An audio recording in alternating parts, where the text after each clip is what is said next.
Welcome back, everyone. This week we will talk about a number of varying topics, but the first topic this week is a little different than the classes we worked on last week. We're going to talk about enumerations. The best way to explain numerations is tying a set of values to a set of numbers. We did this before when we talked about days of the week. We created an array of strings, for instance, that represented Sunday through Saturday, and then correlated those string values to indexes on the array, 0 through 6. This can be done automatically in C# and other languages through a tool called enumerations. Enumerations are types. They're essentially classes, but you're not using your typical class syntax to create it. They can be defined at the class level or the namespace level. I'll show you that as we build one. We're just going to work in our program class here that we use to show our static main method. And let's build an enumeration. It's better to really see it that represents days of the week. So I will create an enumeration, public enum days, and let's talk about this syntax real quick. So we have our protection level, and like all other blocks, we can declare a protection level: public, private, protected, internal, all those good visibilities. Next is the word enum, and enum is a keyword that represents enumeration. And after that is the name of your enumeration. It should start with a capital letter because, again, we're creating a type, like an integer or a dog class or the class program. We're creating a type, so our type here will be days. Now we fill it in with named representations of values. So for days, we want days of the week, and that will be Sunday through Saturday.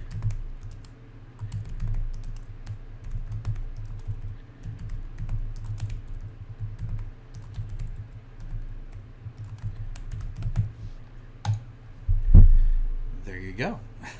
So what have we done here? We have represented named items within this type called days that we can access. Notice a few things. I did not put quotes around these strings, and these strings must not contain spaces. You can think of them as variable names because in essence they do store a value. Let me break this up first so I can explain. When I create this programmatic structure called an enumeration, I'm creating named references to values. So Sunday really represents the integer 0. Monday represents the integer 1. Tuesday 2. All the way down to Saturday of 6. The compiler automatically handles the creation of these values and ties them to their name. So you might say, what is the use of this? Why should I even bother? Why can't I use a string array? You can. This is your choice. But when you're writing code, sometimes it's easier to create enumerations, especially for commonly used name value sets. So here in our main method, console.writeLine, let's say I just want to show the value for Sunday, I can write days.Sunday. And now I have this representation, this virtual representation of a day of a week. So let's see what this outputs. We'll go ahead and run this application.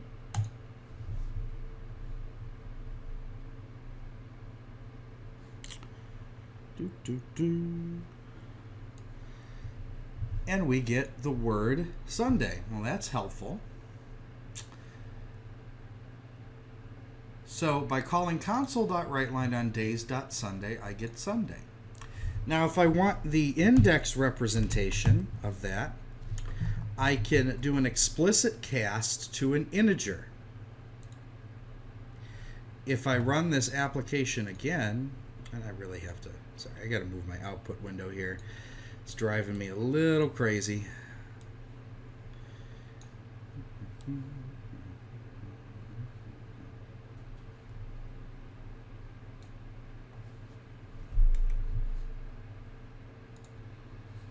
Let's run this again.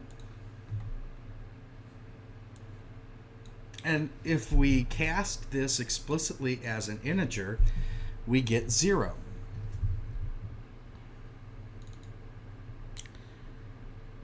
So again, it's easy for us to represent this programmatically as a number or a string value. And we did all this without having to create an array. Now let's say we wanted to tie this to an if statement, for instance. Let's say if it's Sunday, say, hey, Game of Thrones, otherwise do nothing. Well, okay, we could, let's write our if statement first. If, and we'll create days input. If input equals days dot Sunday,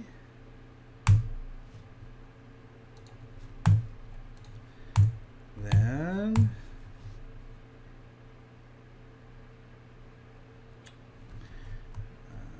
console.WriteLine Game of Thrones, otherwise else, sorry, wait until Sunday. So basically what we're going to do is if a user inputs, we're going to ask the user what day it is. If they input Sunday, we're going to say Game of Thrones, otherwise we'll say wait until Sunday. So let's gather input from the user. We ask the user what day is it? And now we input equals console.readLine. And here we do an int.parse because this represents an integer. And we see we have a problem. So even though enumerations are representations of a named value tied to an integer, and just so you know as well, you can explicitly tie an enumeration to a value. So we'll talk about that in a minute. It doesn't automatically convert when you're grabbing input. So in order to get this to work, we're going to have to cast it back to the type. So we're getting an input as an integer, but we have to cast this back to our enumeration of days. So you can do that using an explicit cast back to days, using days in parentheses. So now if we run this application, before we do, again, let's walk through. We've declared an input variable called input. We've asked the user what day is it. We received an integer input from console.readLine, or a string input. We parsed it as an integer, and then we explicitly cast it as the day enumeration. And then we use the wonderful feature of an enumeration to say if days.Sunday is equal to the input, we write Game of Thrones. If it's any other day, we write sorry, wait until Sunday. So let's go ahead and run this. What day is it? And I will put 0. Game of Thrones. And we'll run this again. What day is it? 1. Sorry, wait until Sunday. Now, that's kind of annoying because a user doesn't understand that Sunday to us is 0 and Monday to us is 1. So if we look at line 30 where I said input, okay, we take the input as a string and then we parse it into an integer and then we cast it explicitly as days. We can actually take a string value and we can automatically handle it. So how do you do that? So let's do it this way. So we see int.parse here. What we can use instead is enum.parse. And in order to use enum.parse, we have a string value, but it's the second argument that we pass. The first parameter needs to know what enumeration am I comparing this to. And in this case, we want to compare it to days. So we're going to learn a new syntax here. It's asking for, you can see in IntelliSense, the type.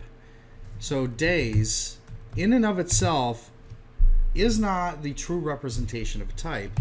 You need to use the type of method, and that's a keyword that returns a type, and we're passing, okay, we want to parse the type of days here. And then finally, we cast it to days.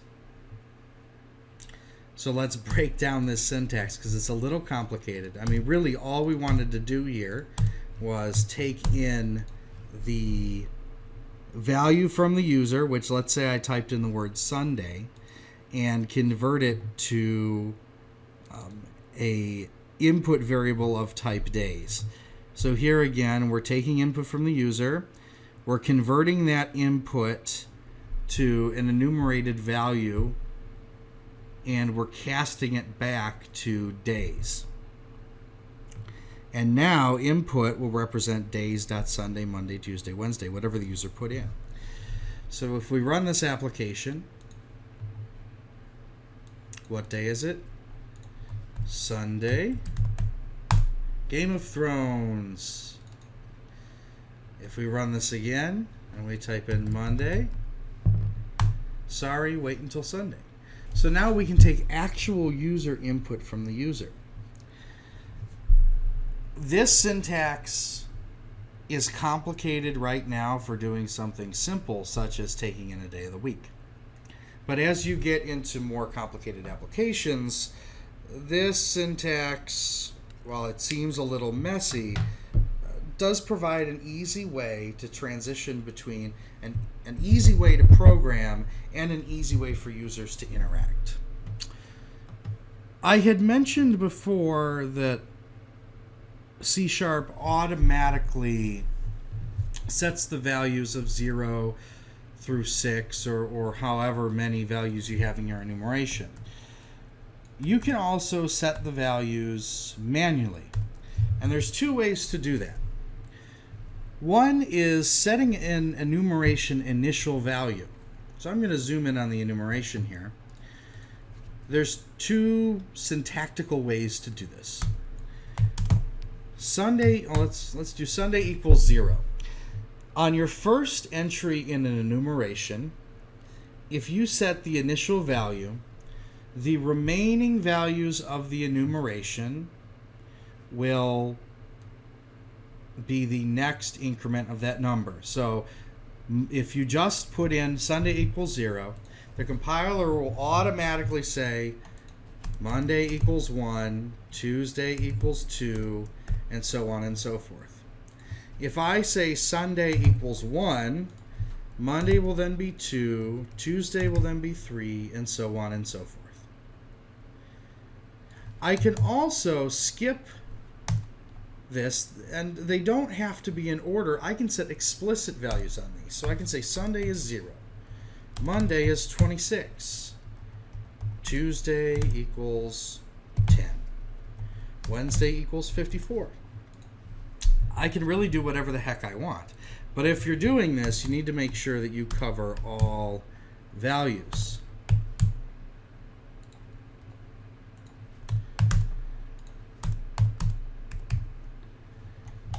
So you have that option if you have specific values you want to put in an enumeration.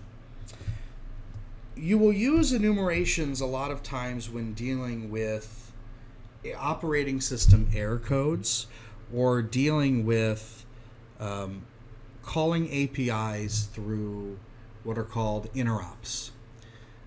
That will be years, hopefully less time down the road for you. But in dealing with the core Windows operating system, you will pass equivalents of enumerated values a lot of times for an API if you want to hide a window, or if you want to get the last error that your application either raised or encountered when dealing with the operating system. Enumerations are standard in the Windows API set and provide a very easy way to access relevant error codes. And that's one example. Enumerations are used in a lot of other API sets, Direct3D when you're doing gaming applications. It's an easy way for you to programmatically understand what you're doing, and also tie a specific named value to a specific number. You're not going to remember some large octal number for a specific way to represent a rectangular prism on the screen. However, you will remember maybe show underscore rectangular prism as a representative member of an enumeration. So this is a bit overkill for what you're learning this semester, but you really should be aware of enumerations. You should be aware that they are another option to replace some of the work you're doing with arrays, as long as this is constant through your application, and it is an option for you. I also want to make a note. Enumerations are types, therefore they are already static. You notice here I put a protection level of public, but I did not write static. Because we are declaring a type, it is inherently static. Also, enumerations can be placed either at the class level or at the namespace level. So be aware of that as well, that you don't necessarily need to put it in the class, but you could make it available to multiple classes by putting it above within a namespace.